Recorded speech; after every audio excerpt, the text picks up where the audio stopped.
ভুনা করব চিংড়ি শুটকি ভালোভাবে ধুয়ে নিয়েছি। ধুয়ে এখন পেঁয়াজ কুচি করে দিয়েছি, আবার রসুন দিয়ে দিচ্ছি কুচি করে। তারপরে হলুদ 1 চামচ, মরিচ 2 চামচ,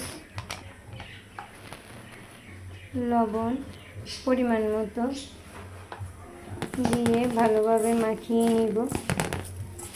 আমি কিন্তু পেঁয়াজ আগে দিয়ে দিয়েছি। সামান্য পরিমাণ পানি দিয়ে দিব, দিয়ে তেল দিয়ে দিব। তেল দিয়ে দিলাম, এবার চুলায় বসিয়ে দিলাম। শুটকি ভুনা হয়ে গেছে। এবার ধনিয়া পাতা দিয়ে আর একটু জাল করে নামিয়ে নিব। শুটকি ভুনা হয়ে গেছে, এবার নামিয়ে নিব।